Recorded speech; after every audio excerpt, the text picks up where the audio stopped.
What's up, G Show Land, and welcome to another episode of the G Show Podcast. I am G1, and this is the Godzilla Block Party. And oh, it's been a long time coming, a very long time coming. I want to say about 4 to 5 years to be exact.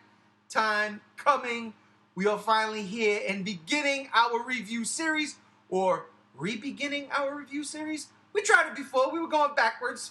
But this time we're doing it the right way. We're going to start from one and work our way all the way to the last. So, that being said, let me introduce you today to the cohorts, the co-host, Gam Z1, who's been hounding me to do this for quite some time. Brother, hello. What's up? I'm super excited. Let's fucking do this. Godzilla 1954, baby. Here we go. Also joining us, JR, who just finished watching the movie. What's up, brother? Well, the articulation's good on this figure. I don't understand why everyone... I'm just fucking around. I'm doing good.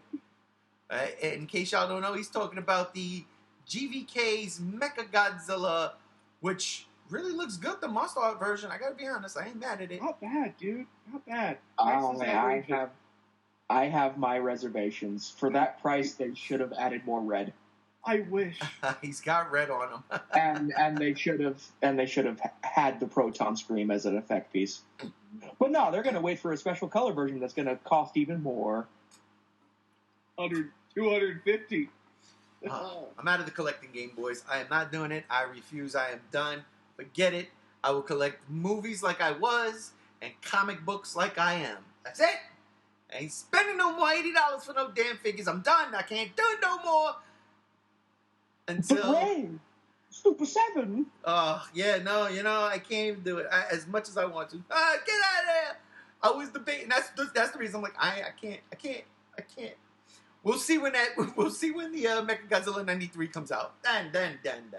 We'll see how much I hold up. But that's neither here nor there. What is here, finally, is 1954. Gojira. Finally, we're going to talk about this movie. We're going to review it. And, yeah, I can't think of anybody better because I know you two knuckleheads are on it when it comes to this movie. So, I'm just going to let you, Gam, start this off since you have been patiently waiting, and it's only fair to hand it over to you. Alrighty. So, this fucking movie is probably one of the most important movies ever fucking made. Like, not just for the kaiju genre, but, like, for cinema in general.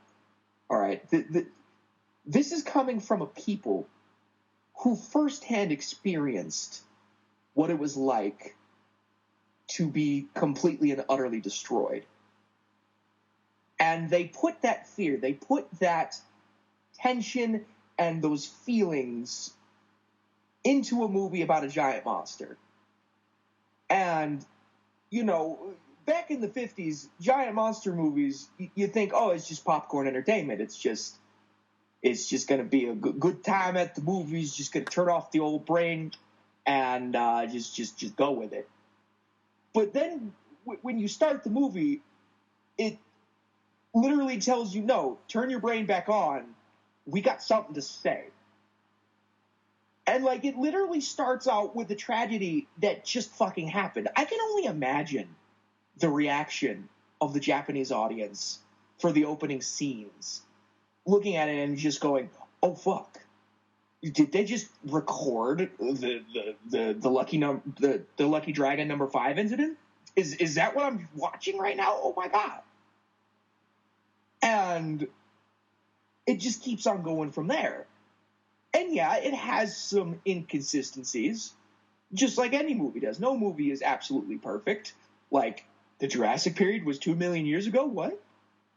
No, it was more like 250 million years ago, but all right. You do you, Dr. Yamane. But, like, even from a technical aspect, they were doing techniques in 1954 that nobody else was doing. They were making shit up on the fucking fly with this movie. Because, Eiji Tsuburaya, he first wanted to do everything in stop motion, kind of like King Kong. But that was going to take 7 years to do, by Tsuburaya's estimation. And so they just, on the fly, just goes, oh, why don't we just do a guy in a suit then? And make the miniatures bigger. And the rest, as they say, is history. Tokusatsu, as we know it, was invented right then and there. And, you got the fucking love triangle between Ogata, Emiko, and Serizawa. You got the reasoning why Serizawa has an eye patch because he lost it during the war. And you even got mention of like atomic tuna and all this sort of stuff. It just culminates in this very powerful, very culturally relevant movie. And I can't fucking praise it enough. Like, there's a reason why, to this day, 1954 is still the best movie and my favorite movie in the entire franchise. I can go back to that, black and white and fucking dated effects or not, I can go back to that movie and watch it practically anytime and still get that moving feeling in my gut, because that's what they wanted you to have. And even my friends who aren't Godzilla fans, right, I've shown this movie to, and they're like, oh, fuck. All right, I get it. I get what they were trying to do. And it's just such a good fucking movie, man. It's such a good fucking movie. I can go into more specifics when we're going all around in this podcast circle, but just for opening thoughts, yeah, like this fucking movie, dude. Jay, well, before I get to you, you said something, Gam, that cultural relevance thing, man, that was spot on. Especially, like, it's only been 10 years since, the bombs were dropped. And they do this movie. Not knowing the impact it was going to have, globally. But, yeah, I'm totally with you on that. Just, could you imagine being a Japanese citizen, going to the theaters to watch this movie for the first time, having lived through everything that had transpired within the last 10 to 15 years? That's scary. And I'm not sure, because, again, we're just talking about Godzilla. I'm not sure how many of the wartime movies were made, if any, in Japan, showcasing the horrors of war. The thing.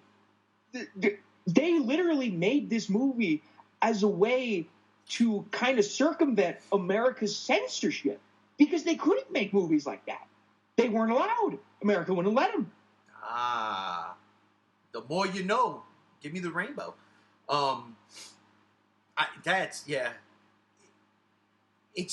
It's insane. Like everything you said, man, I got a couple things to add in there, like the atmosphere, the mood, the music that sets the atmosphere and mood. It's a visually striking and telling tale. And this movie came out in 1954. Still holds up, still relevant. JR, I know you just seen it. Like your gut reactions. Okay. I'm going to start by saying what you both said. Absolutely amazing. For two men who love this movie as much as you guys do, seriously, like, I have no counter argument to what you say. It was amazing. So I'm going to start the ruination of everything you guys just fucking said.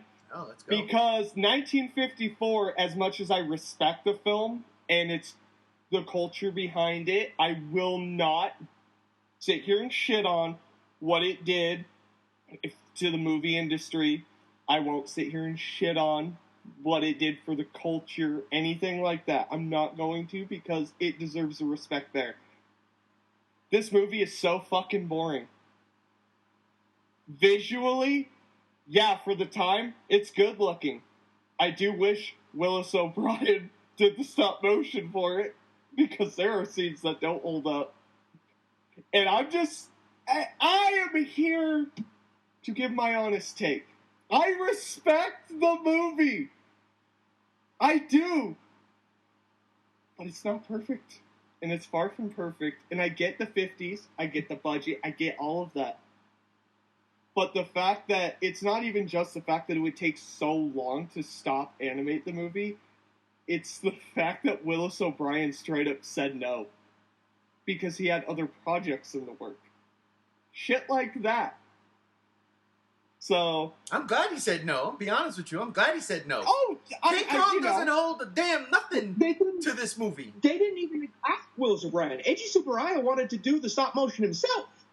Oh, there is actually, they went to Willis O'Brien in one of the documentaries that I had looked at and then did research on about 2 to 3 years ago, where, yeah, Willis O'Brien was contacted to do the stop motion, and he was going to do it.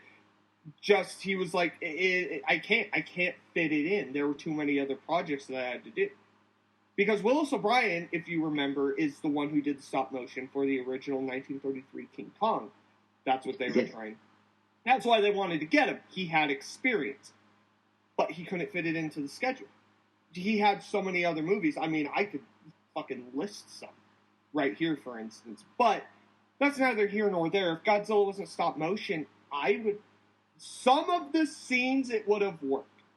I'm just saying, after watching it today, watched it, because I've seen the movie so many times, there's a lot of, there's specific plot points, too, where dogs down the film from what it could have been.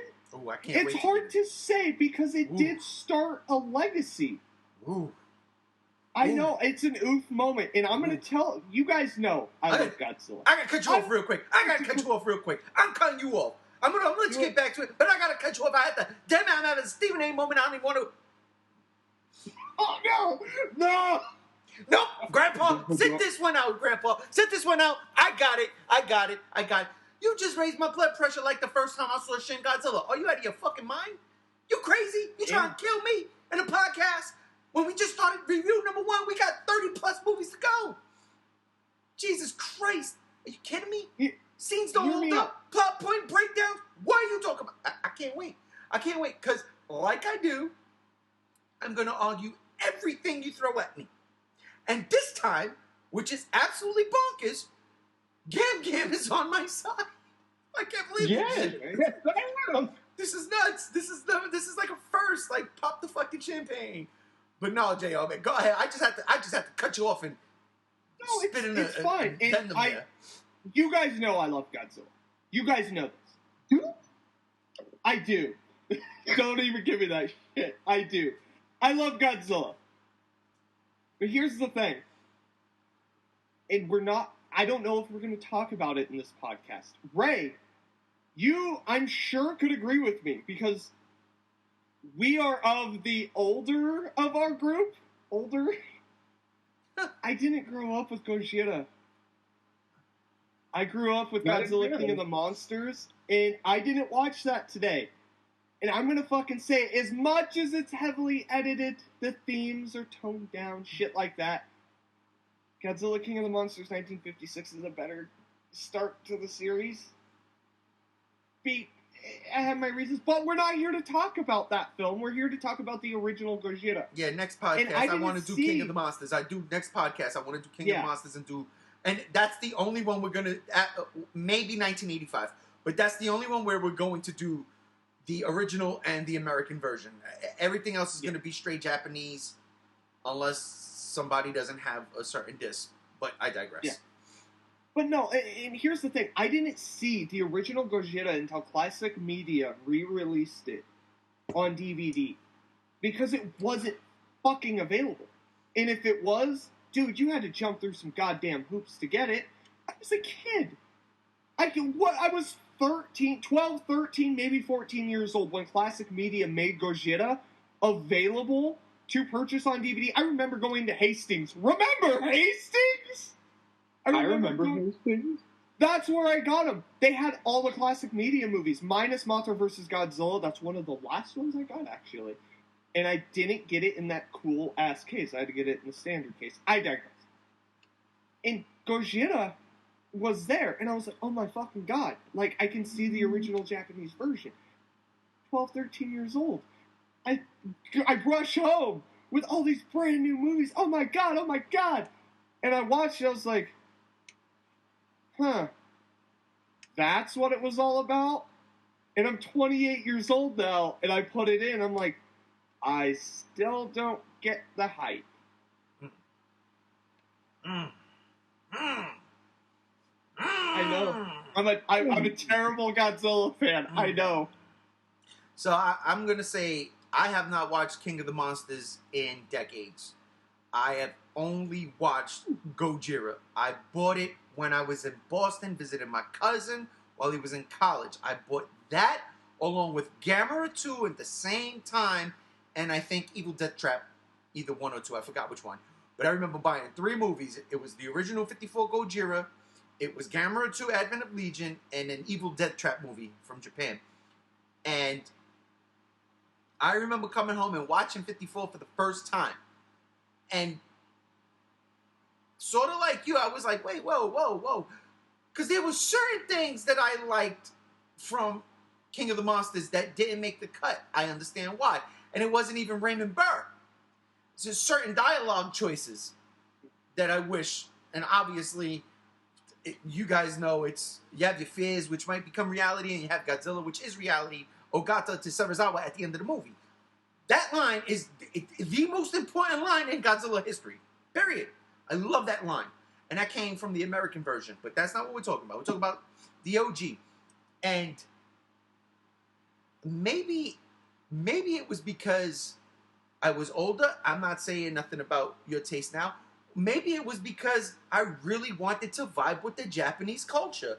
That, like Gam Gam said at the beginning, something about that movie, culturally relevant. And it hit me on every single level, from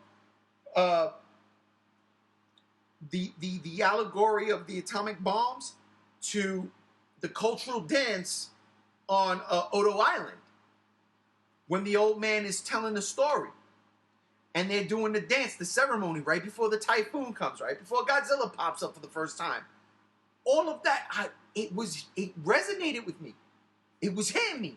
And again, maybe it was because culturally I wanted to be accepted. Because I wanted that Japanese culture. I wanted to live it. And the only way I could do so was vicariously through the thing that put me onto Japanese cinema, Godzilla. So maybe that's why I'm looking at you all funny through the computer, because I'm like, whoa, what the fuck? That's impossible. Like, look, this doesn't have to be your favorite movie, but you have to understand, this is the Empire Strikes Back of Godzilla movies. Empire is not my favorite Star Wars movie, but I understand what the fuck that movie is. But again, maybe it's me. Culturally, I wanted it to resonate with me. It was. The traditional dancing on Odo Island. Obviously, the giant monster scenes, like Godzilla attacking the first attack. Dr. Yamane fighting with Ogata. When Ogata's going to tell him, hey, I think today I'm going to tell your dad I want your hand in marriage. What do you think? Oh, I think it'll be perfect. Yamane comes home. He's disgruntled. He's just done. They want to kill it. We need to study it. And Ogata's like, dude, I think we need to kill it. Get out of my house, you son of a bitch. You know, Grandpa could relate, right, Grandpa? You're damn right. That's right, Grandpa. Shit like that. So when you're saying, like, some of the plots don't hold up, what doesn't, I'm confused. Because, I mean, dude, I've watched this movie so many times, I bleed 54. I've seen 54 now way more than I've seen King of the Monsters. By far. And King of the Monsters, and I say that because as a kid it was on TV and I would watch it, but I would not like it because black and white, old school, more serious tone when I want giant monsters blowing shit up in aliens. And that's what the Showa series gave me later on. You know? Hell, even when we get to Godzilla Raids Again, As a kid, I only wanted to see the fight scenes. As an adult, I appreciate that movie a lot more. But that's 2 weeks from now. That's two more movies from now. But then I get what you're saying, but I'm completely baffled by what you're saying. But I'm gonna let Gam Gam try to help me out here. Like, even during the destruction scenes, right? What's supposedly the money shots, they still play it completely straight. You got Godzilla tearing down a building and a woman holding her 2 children saying, "Don't be scared, we'll be with Daddy soon." Like, that shit fucking hit me. As soon as I saw that scene, watching Gojira for the first time back in 2006 after growing up with the classic media DVD of Godzilla King of the Monsters, I'm like, oh, fuck. Because that scene is kind of sort of in Godzilla King of the Monsters, but they didn't subtitle it, so I didn't know what they were saying. Yep. And, you know, finally understanding, it just hits. It hits. And again, with like what you said with the Ogata and Yamane scenes, you know, the love triangle, a lot of people would say it was unneeded, but like it was essential. Like Serizawa probably would not have used the oxygen destroyer if it weren't for the tensions between him, Ogata, and Emiko. Like, and then what would we be? Where would we be? What is that? Just the timeline of Godzilla versus Megaguirus? Because you know that's that movie. The oxygen destroyer was never used. He just never died. So, oof, don't bring that movie up. Not yet. Not yet. We got a long ways to go. But like, then you got like things like. What was his name? Not Shingshi. That was the little guy. That's the brother. Yeah, that's the little brother. The older brother of Shingshi, where he first washes up on shore after his boat got blown up, and you know you think, oh, he's okay now. He's with his little brother. He's herding the cattle. They're getting back to business as usual. And just like radiation poisoning, Godzilla came back for him. Metaphorically, Godzilla was like, bitch, you thought you survived me. No. I take lives. And that shit, you know, looking at it from a metaphorical sort of way, it just hits. And like even going back to the very first scenes with the boat, they literally, like, one for one kind of reenacted the Lucky Dragon number 5, but in a much more fast-paced way, because, you know, the first person to die from the H-bomb with the Lucky Dragon number 5 incident was the radio control guy, the guy who operated the radio, and he died of the radiation poisoning. Whereas in 54, you see the first victim to get swallowed up by the sea is the radio operator of that unnamed ship. And it's just they knew what they were doing back then. They had a message and they wanted to tell it, and by fucking God, they told it. And like, I seriously want to know what your specific gripes are, because you've been kind of generalizing here. Really? Because I can't fucking fathom what you find specifically wrong with the plot. Yeah. Because it is rock solid for me. I agree with that before you go, JL, because I'm waiting for you to take that machine gun voice of yours and just shoot up what we just said. But I agree with Gam Gam. This is probably the most solid plot of a Godzilla film, because not only was it the first, I don't think they thought franchise from here. They just wanted to use this as an allegory of what they felt, what they went through. And using Godzilla... They had a clear vision on what the movie should be. And by God, with the best technology that they could muster in 1954 Japan, they fucking did it. I agree. using Godzilla, a giant dinosaur, as an allegory for a giant mushroom cloud, not only did I take it, I didn't even take it with lube. I said, go ahead, let it rip. Okay. So like I said, subtext of the film, like I said, I mean, they made a movie during a time period of supreme censorship. The U.S. wouldn't let them do what they wanted to do, so they had to make it up. Oh, what's popular? Giant monsters. Yeah, let's do that. Let's start with the giant pile of shit in the movie. That love triangle just reminds me of every other giant monster movie from the 1940s up to the 1960s. You gotta have the love interest. You gotta have the girl, which guy is she gonna choose? That is how it plays off to me. Could you give me some examples? Because I am not well versed in those movies. Like, looking at the top of my head, a movie that released the same year, Them, with the giant ants, that didn't have a love triangle. Yeah, please. JR, throw me some examples. Attack of the Killer Shrews, the love interest. The original 1933 Kong, the love interest. No. It's the love interest. It's always the love interest. We're talking about a love triangle. We're not talking about love interest. I mean, we talk about the love triangle, it just bogs down the movie. It's like, oh, she chooses this guy and she's ditching this guy, but she can't tell this guy because she's supposed to marry this guy. Who gives a shit? Who cares? Everybody, because it's so integral to the plot. And it works. I'm trying to figure out where does it work. To me, as someone who watches those old movies like Attack of the Gila Monster, shit like that, Attack of the Killer Shrews may get ripped on Mystery Science Theater 3000. That's one of the original, before Godzilla, for me, movies I've ever fucking seen. And even that has the love interest.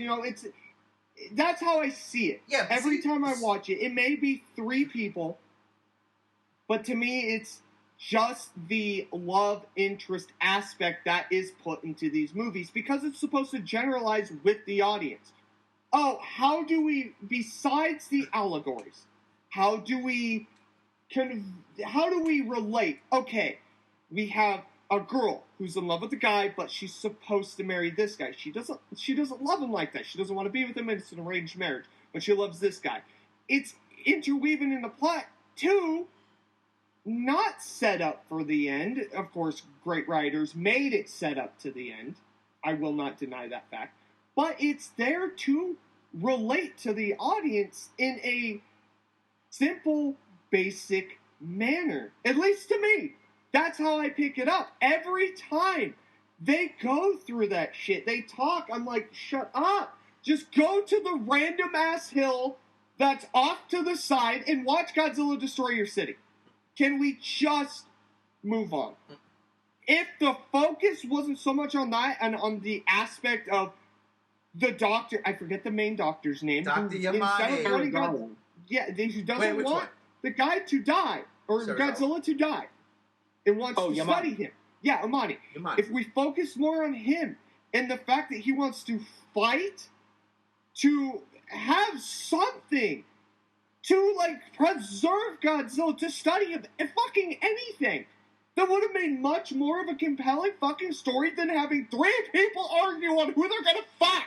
Wrong! Wrong. I'm coming in. I'm jumping in. I'm jumping in with my clothes on. I'm jumping in. I don't give a fuck. I'm jumping in. You're wrong. Because you got to remember where they're coming from. War-torn Japan. This wasn't a movie where the atomic bombs of Nagasaki and Hiroshima did not happen.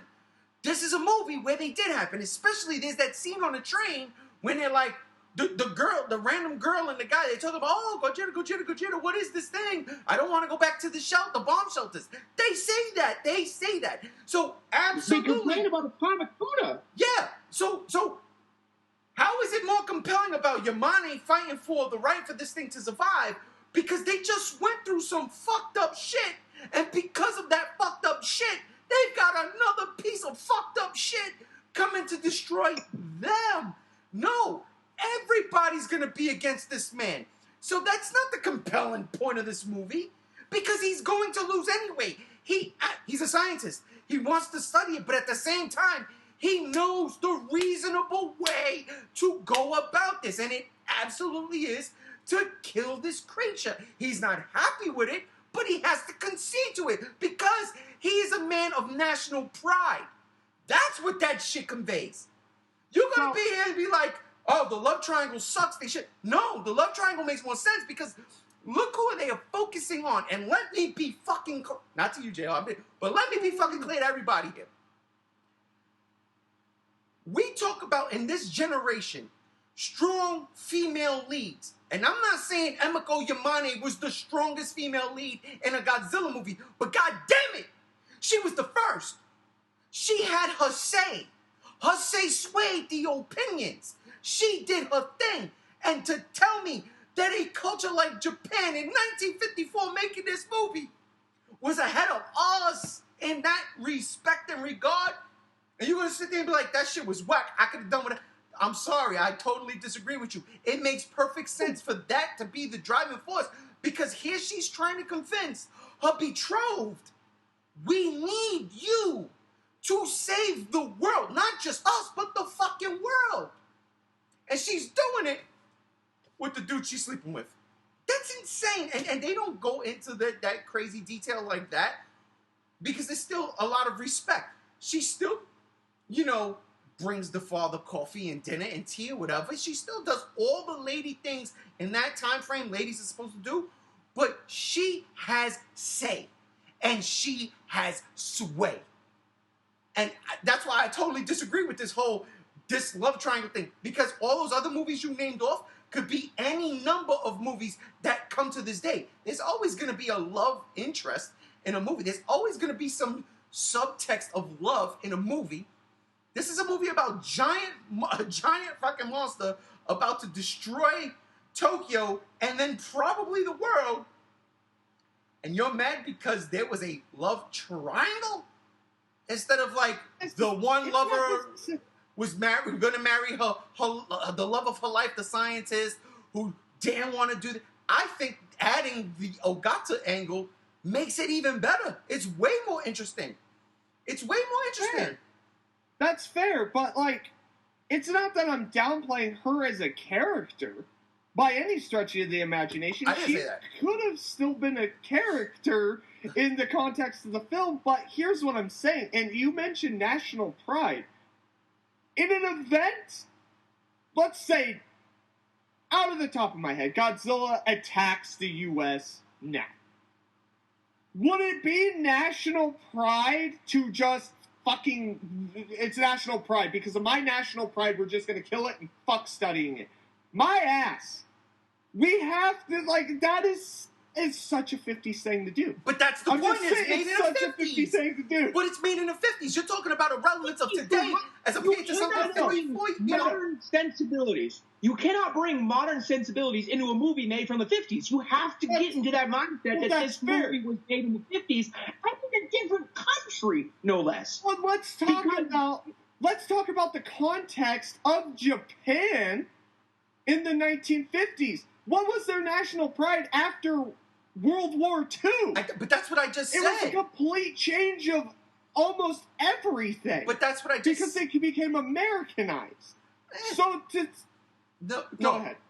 That's what I'm talking about, though. Because they just came off of this loss. Yeah. This major L. They just been dealt a severe blow to their country. Everything is upside down. And now, 10 years later, we got a gigantic radioactive dinosaur spewing fire from its mouth, crushing our major city, our capital? No, absolutely. We can't stand for that. We gotta kill it. Fuck study it. Kill it, then study it. Kill it and then study it. That's fair. But that's why I'm like... But all I'm trying to say is, in the pacing of the film, the love triangle, it cuts it down. Where the movie could have been more streamlined. I get it. I get how old the movie is. Me sitting here criticizing a movie that came out in 1954 just makes me out to genuinely be a douchebag. I know that how it fucking seems, but it's because of my love for these movies. Where I have to sit here and just be like, no, I can't the legacy. I get the respect that people have. I'm going to get nothing but shit. I'm going to get shit when I will gladly fucking say my number one, and how 1954 doesn't even make my top 10. But it is... I talked to people last night in a Discord channel. You know what Discord channel, and I was talking to them about my feelings towards 1954. And this is a huge point. The biggest point to the movie, besides the pacing and everything, the subtext, everything, and why this movie to me is so fucking unwatchable. This movie is so goddamn depressing. And I get that's what they were going for, but holy fuck.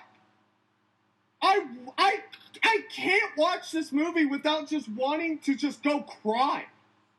And I get that's the point of the fucking movie, but holy shit. And, you know, like, it negates everything I just said about the fucking movie, but the point, it does hit me. It does. Speaking of hitting, it hit you like Will Smith hit Chris Rock and then won the Best Oscar Award. You just did that to yourself. You just did. You can't tell that. I did. You just did that to yourself. You need to sit down, take a seat. Go ahead. Okay, I get why you feel like the movie's very depressing, and whenever you watch it, you just want to sit in a corner and cry, right? Godzilla 1954 is not easily digestible like, say, Godzilla vs. Megalon, where you can fucking watch that movie anytime, anywhere, any day, and you just fucking laugh and go, ha ha, funny movie, you know? It's not even just the fact that it's not easily digestible. I can rewatch Cannibal fucking Holocaust before I rewatch 1954. Are you fucking kidding me? Cannibal Holocaust is notorious for being the most fucked up movie ever made. That I watched 1954. I'm like, holy fuck, I can't do this. I can't do this. I would rather watch whatever the fuck Cannibal Holocaust has than the real life implications. And I get that's the point of the movie. And I could, you know, there's other shit we'll talk about with the movie, but it's so goddamn depressing.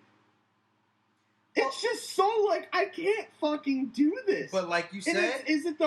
Is it the point that the movie tries to make to convey that much depression? Because if it is, holy fuck, the point you went beyond in succeeding. Like Gam said, like the point is to make a movie to convey the emotions and the feelings and the thought process of what's going on with the Japanese culture, because apparently they weren't able to make a movie about the war, thus the allegories.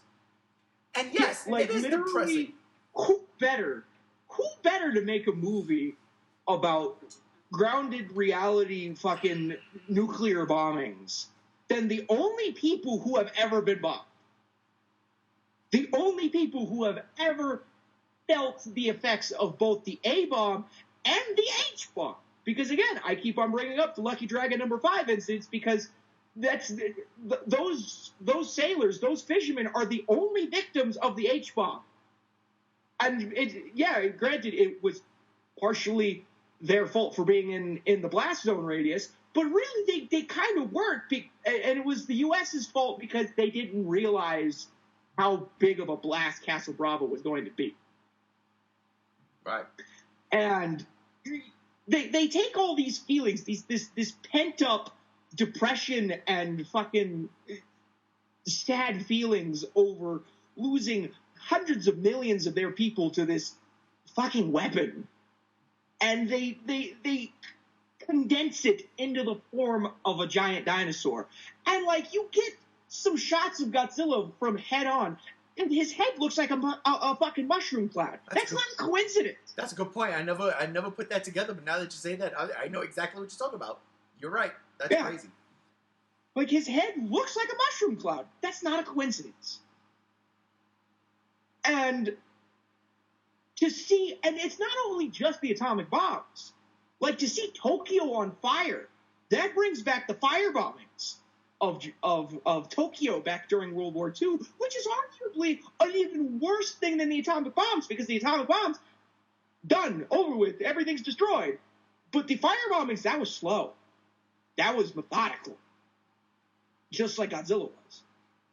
Very much so slow and methodical. Like, the plotting nature of Godzilla,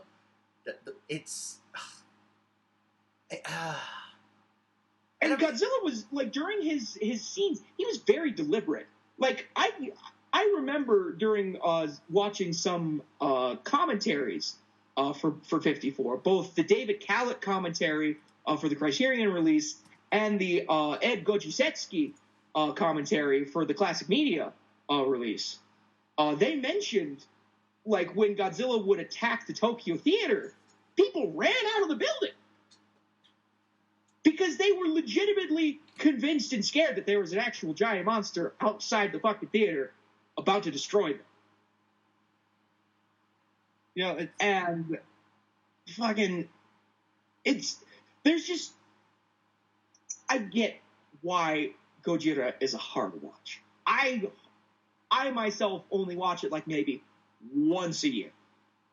See, and that's the thing, like, I can't even fucking do it once a year. And besides how depressing it is, it's a hard watch. I drove that point home. There are, like I said, I will use a direct comparison to Cannibal Holocaust because I fucking can. Because I own these fucking movies and I watch these fucking movies. It's not even just because it's supposed to convey what had happened and all this shit. You set how depressing it is aside.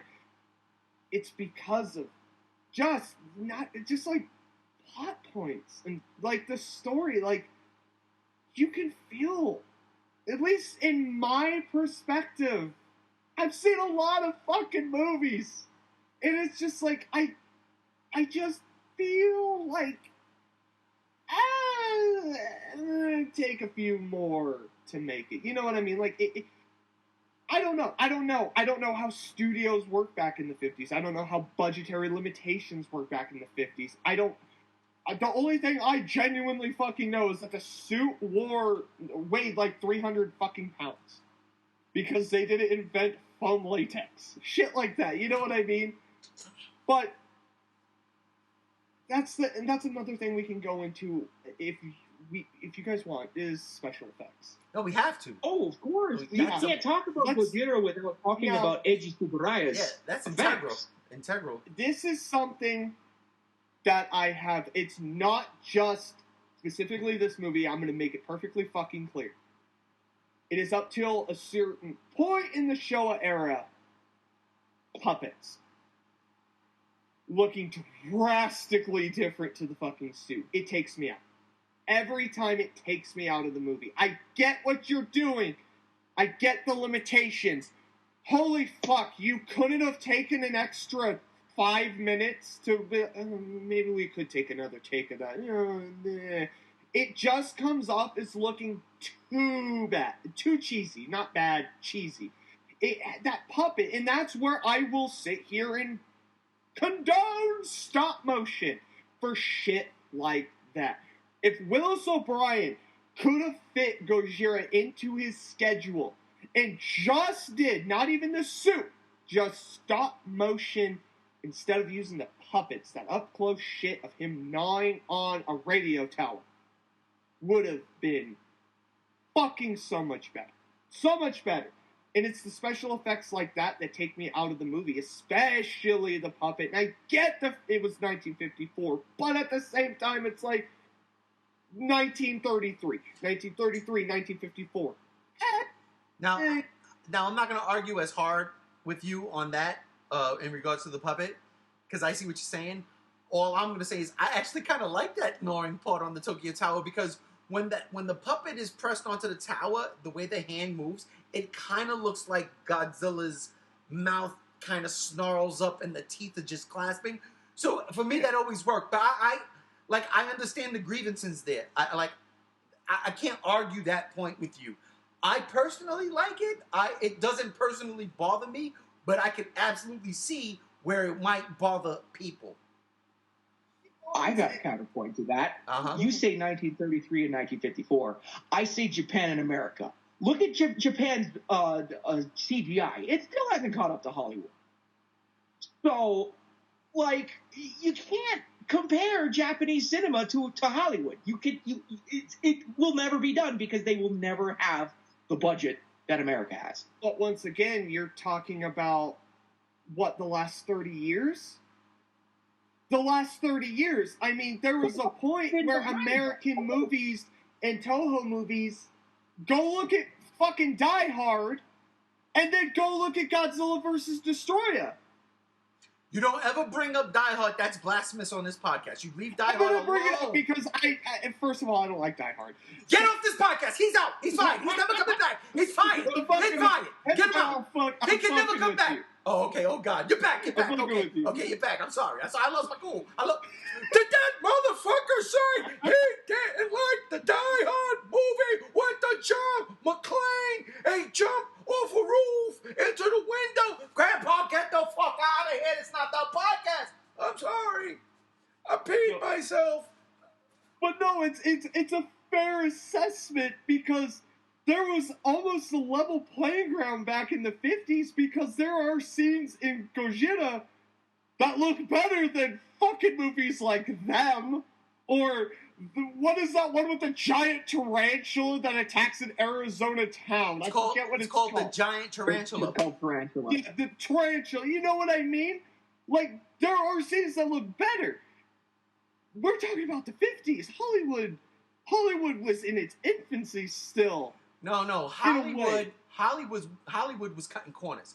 They would use actual animals, like the giant Gila monster, for instance. Oh, yeah. There's a fucking Gila monster with miniatures. Look at the Land That Time Forgot. I think that's the one where they were fucking painting on Dimetrodon, spikes or spinal columns to lizards.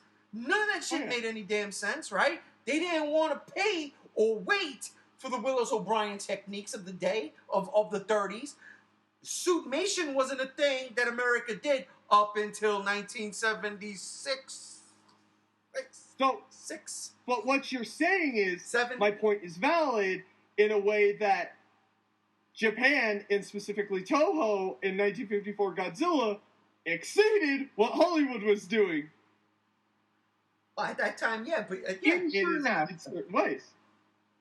Like, another counterpoint I have, yes, the puppet can be seen as kind of jarring.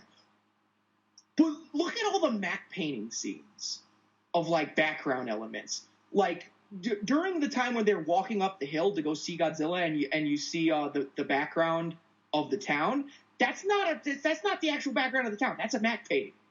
Could you tell? That's another question I didn't have. know that. Sorry. I couldn't tell, honestly. But that's another question I have. What fucking hill did they go to? It was just some hill. And that's a problem with, like, up till, like, Invasion of Astro Monster, they just go to some hill. And this is the movie that started, it's just some hill that they watch from. Time out. Fine. Wait, what?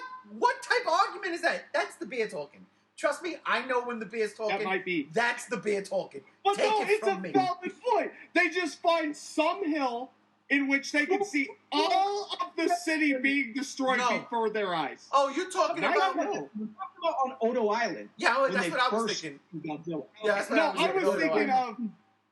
was thinking of when Godzilla first attacked the city and they go to that hill. Sorry, I was thinking of that. I immediately thought of that. I was like, what fucking hill in that city? Island. It's just... Well, all right, even in both regards, on Odo Island, he starts ringing the bell. They all run towards the bell. They all run in that direction. He's ringing, he's pointing. There it is. You hear the footsteps. You hear it. They go in that direction. Godzilla pops up over the hill. When he first makes landfall in Japan, the sirens start going off because that's where Yamane is already upset that they want to kill him. The sirens start going off. They all run. They forget about the grievances of that moment. Yeah. And they take off running. That's the scene I thought you guys were talking about. That's my bad. I was talking about Odo Island scene. The background of the Odo Island village, right? When they're going up the hill to go first see Godzilla. That's a matte painting. That's great. So no, that I can give it that. That was actually good. Later on in the movie, when they, have taken the picture, and I was like, wait, continuity error, when was Godzilla's hand on the side of the mountain? And just how big is Godzilla in the scale of that photo versus what we had seen. Well, whatever. in that something I can overlook. In that Muppet part, when he's overlooking at Emiko, you see both of his hands. They're both there. So maybe the guy took this picture and we just didn't see that shot until we saw the picture. That would be fair. That's fair. And that's what I said. Like, that's something I could overlook. But, as what I thought you were talking about after Godzilla's initial attack on Japan, the first time he did it. Train station. Fucked off. And then they had the balls to do, like, superimposed shots, where you would have the special effects shot in the background, and you'd have the people running in the foreground. And, like, back then, they didn't have the kind of editing softwares or fucking techniques that back then to if they messed up, that they could go back and do it again. No, they had to hard press these films, like, together, and if it fucked up, well, that's it. They didn't get another shot. That's where they always used to throw me off in those old movies, Godzilla and other movies in that genre, where you have, like, that blue outline around, that superimposed shot. But like Gam Gam said, that was the limitations of technology at the time. You made work what you had. And one thing I'll commend Tsuburaya for is taking advantage of the fact that the movie was black and white with the lighting. Because Godzilla was, you never really, like, during the Tokyo Rampage scenes, you never really got, like, a full-on, like, highly detailed shot of him. He was always in silhouette, and you could only see, like, highlights of his silhouette in the outlines, right? Yeah. And the only time that you would, like, see every single row of his spines is when they were lighting up to light Tokyo on fire. Tsuburaya, he made so many fucking techniques up on the fly, and did they all work out? No. But that was because it was his first attempt. That's fair. And, like, it's like if you had a kid and he drew you a drawing. Would you criticize his drawing? No, it was his first attempt. It was the first time he ever drew. It was the first time he ever drew a picture for you. You're going to put that shit up on your fucking fridge. Like, for everybody to see. Thank you, kid. That's my kid's very first drawing. I love this circle version of me. You calling me fat? Thanks, kid. I love you. Here's a cookie. See, I love how you guys have that concept because I don't have kids and I don't plan on having kids because I'd be like, what? This is wrong. This is so wrong. I'm just fucking with you. You destroy that kid's feelings. Who do you think I am? That's the problem. That's why you don't like Godzilla. I think you're doing this for shock value. But here's another criticism I have, and kind of a big one, because it bleeds over into toys. What's the accurate suit in that movie? What suit are we supposed to go based off of? Because, as you know, with toys with 1954, there are like 4 different variants of the suit on screen, and there are times it looks drastically different. One's too thin, one's too fat, one's got eyes to the side, one's got eyes forward, one's a motherfucking puppet. Can be criticized with the film. I want to see the Godzilla puppet toy. I always appreciated the real cat-like version when he's in Tokyo and he starts blowing his fire. That's the most feline. The one where they had the aerosol nozzle in the mouth. Yeah, that's the most feline-looking Godzilla in 54.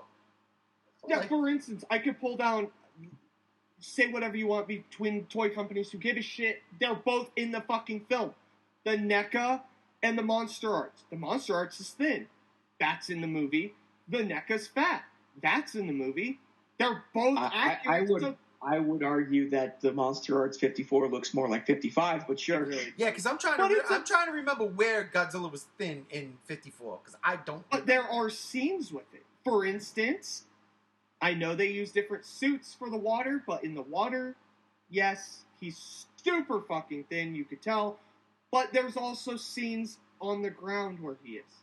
Like I said, it's just stupid shit that it's a movie that came out in the 50s. I have to keep throwing that out there, and that's the thing. That's the thing about everything I am saying. another thing about that is they weren't really focused on making the cohesive whole look good. They were just focusing on shot by shot. Does the shot look good? Okay, the shot looks good. Put it in the movie. Yeah, because going by that logic, we're gonna do this for every single Godzilla movie. I mean, like the Cybot Godzilla and then Godzilla '89 suit is like ridiculously drastically different. Right. Yeah. I know, and that's the thing. That's the thing that do I sit here and make that argument? Do I sit here and come out, well, there's different suits? Because there's this general consensus, and I'm not trying to criticize you guys. I'm not trying to criticize anyone. And this is one of the big reasons why I'm having this discussion is... Meltdown, more like it. Hold on. You remember the Discord call we had? Apparently, there's like 4 different suits for Godzilla 2000. Exactly. But no, it's not even just that. It's the fact that you can't criticize 1954 as a film. This consensus that as a Godzilla fan, this has to be your fucking pinnacle of... It has to be on your top 10. No. But I disagree with you there. It's not about criticizing the movie. It's about criticizing the movie for the sake of criticizing the movie because you think everybody thinks it's a perfect movie. That's not right. That's not fair. Now, I'm not saying that Godzilla 54 is without its faults. There are some. But does that change the way the movie is appreciated or heralded? Hell no. It is absolutely where it needs to be. It is all of the kudos given to it is just deserved. It is again, because it's like you're looking at King of the Monsters 2019 and you're looking at 1954 and you're like, well, this was the whole basis of the Hesite conversation. The monsters were greater. They were better. No, it's not about the monsters. Again, it was the allegory. One of the reasons why I hated Shin Godzilla so much before I watched it for the first time with new eyes, and Gam Gam loved it, was the allegory of the time. It was the first movie to actually do that since 1954. That is undeniable. As much as I want to hate or play around with that movie, that is absolutely undeniable. That's what 54 is about. It's an undeniable truth that it's an allegory of its time, and the only way they can actually showcase their fear, maybe hatred, and do it to make a little bit of money. 1954 Gojira. That's fair. And that's another thing. Upon rewatching 1954 is... I recently watched Shin Godzilla. Right? We ain't there yet. Yeah. We know what we gotta do. I'm gonna be real with you. Watching 1954, I was like, Shin Godzilla is a direct remake. Yes, it is! Thank you! That's lit. And Shin Godzilla's better. When we get to that point, I've got some things for you. But I will say, I even with all my praise, yeah, like I said, 54 is not a perfect movie. I mean, you got editing problems out the wazoo. Yeah. Like fucking with Yamane first comes home to tell Ogata to get the fuck out of his house. You see Emiko get up twice. And those are minor movie mistakes, you know? Yeah. And because it takes nothing away from the plot of the movie. You know? And that's the whole thing. Again, it's like when you watch these movies and you're judging these movies for what they are, yeah, you can absolutely nitpick the style of movie making from that era because we live in 2022. You can absolutely do that. You can. But when you start going after, like, literally, I am confounded by the plot holes you talk about. There really ain't none. Now, we should have wrapped, but this one is going. We should get to, like, pretty much the finale. We should get to the oxygen destroyer and the death, and we should end on that note so it sets up where we go next. So all of that, Godzilla's rampage through Tokyo, the depressing sequences, as you so eloquently put it, JR, all culminates in the real battle is not with humanity versus Godzilla. It's humanity versus humanity. It's brother versus brother. It's, again, 1956. Whoever, God bless his freaking beautiful mind, wrote that line, you have your reality, which is Godzilla. I mean, you have your reality. You have your things which could become reality. Yes! And then you have Godzilla, which is reality. Man, and I only had 2. That's a terrible thing. You know what I was talking about. When you have that, that's beautiful. If that was in the 54 version, good God almighty. Good God almighty. It was poignant. And they fight. Not only that, you got the prayer for peace. The choir of girls moving Serizawa to the point that, okay, I guess I got to do this. I got to be honest with you, that's my least favorite part of the entire movie. Really? Yeah, it is. I got to be honest. That's another point we can get into. It's my least favorite part of that movie. Like I said, I'm not saying it's a perfect movie, and there's my blemish, the only one. And it's not to say that it's not a beautiful moving piece.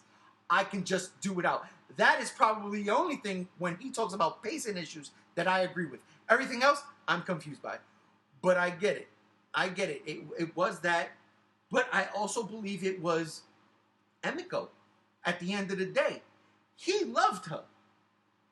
She loved him, but she loved him like the older brother. That's what she tells Ogata. He loved her. He's seen her pain and anguish. And again, I'll go back to strong female character. He was like, all right. He starts burning everything. She starts crying. Ogata starts crying. It is what it is. Next thing you know, we're on the boat. Yamane's on board. He gets it. That's my get. Again, he gets it.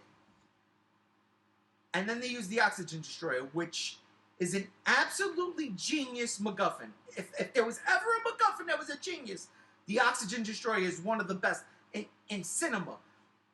If y'all have a different MacGuffin, let me know what it could be, like the Infinity Gauntlet, I don't know, time travel. But I think the oxygen destroyer is so original. It's not just we'll shoot it with an atomic missile, like pretty much every other Godzilla movie. It's this soldier who was studying science before he had to go to war, created this thing that could either A, save humanity in terms of producing superfoods and whatnot, or B, destroy humanity because it could be used as a weapon. He chose option C, save humanity by using option B. Fucking genius. It's genius. And to make sure that it would never fall into the wrong hands, he not only burned his notes so that nobody could ever recreate it exactly, he killed himself. He made the ultimate sacrifice. The only person who could ever recreate it after his notes were burned was him. And it also culminates the love triangle because you learn that Serizawa knew the entire time. He knew. They were trying to tell him, but he knew. Wasn't dumb. And he was like, you know what? Go, Ogata. Go be with her, and I'm just going to go down with the ship. I'm going to go down with Godzilla. That ending, when Ogata's floating up after Serizawa, like, releases him and starts cutting his line, when Ogata is screaming Serizawa's name, and that last one hits, and it's that high-pitched, oh my God, my brother, like, you know what I mean? Like, please don't die, what are you doing?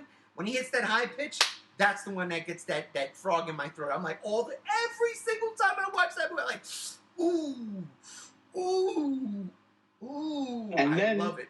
Yamane always has to get the last word. If we keep on playing with this atomic energy, we'll see another Godzilla. Maybe they were thinking franchise. And that's the thing with me, is when it comes to the ending of the movie, I can't complain. I can't. There's nothing that I could specifically just be like, no, I can't. I can't do it. The ending to the movie's good.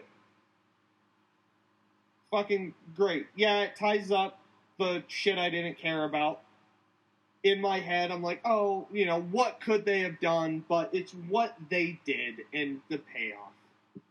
And the really bad dissolve effects. I'm just fucking around. Come on, we're having a good time. It's fun. No, I like the ending. I do like the sacrifice that Serizawa made. It makes sense in the context of the film. It makes sense to save humanity and everything that he stands for. As someone who stands for something, it would make sense. Because he created something that could possibly create a giant red monster that would fight a burning Godzilla later on in the series. You know what I mean? You gotta get rid of it.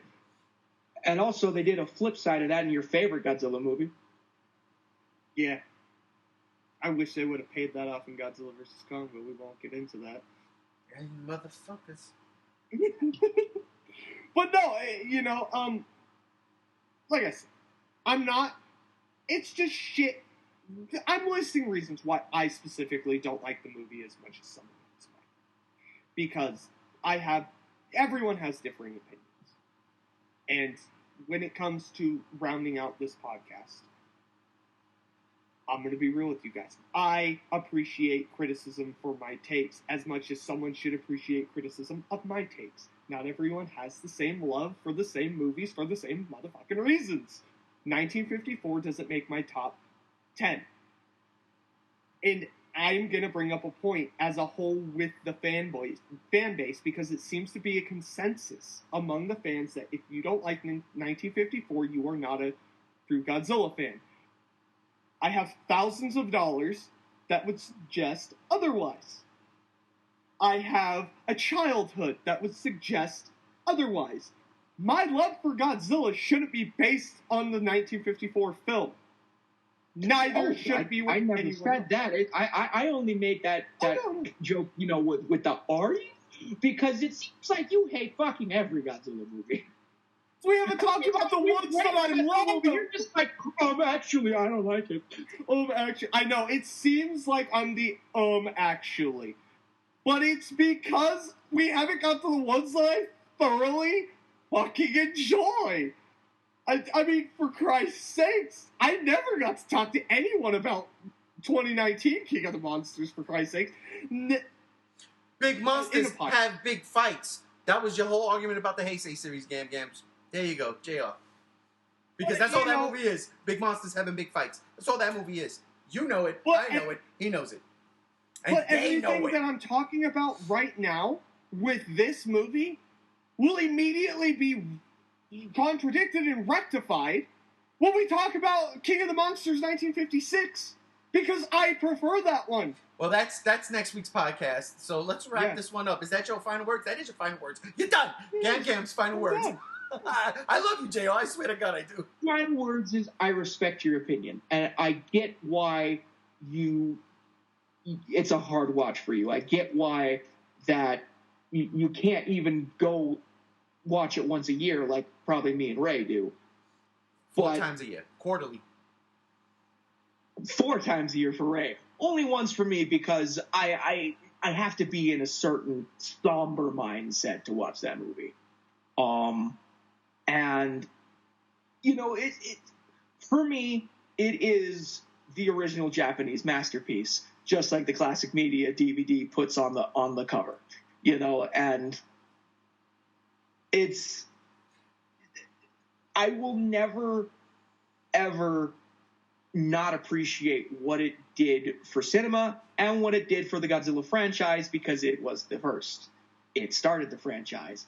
Do I go back to and enjoy other movies more often than 54? Fuck yeah, I do. I probably watch Godzilla 2000 probably like 6 or 7 times a year because that's my most nostalgic Godzilla movie. That's the first legitimate Godzilla movie I ever watched in theaters. I can't ever hate that movie. But I do recognize that 54 is just, it is what it is. And that's why I always, when I make an objective Godzilla list of from top 10 or just ranking every single movie, this is why 54 is always at the top. Well, Nowadays, it's in second place because of a certain TV show that came out. But which we will not be reviewing because it's not live action. Yeah, it's not live action. But that's just me. That's my final words. I love 54. I appreciate what it did. And that's that. JR, I really do appreciate your alternative take on the movie. I do.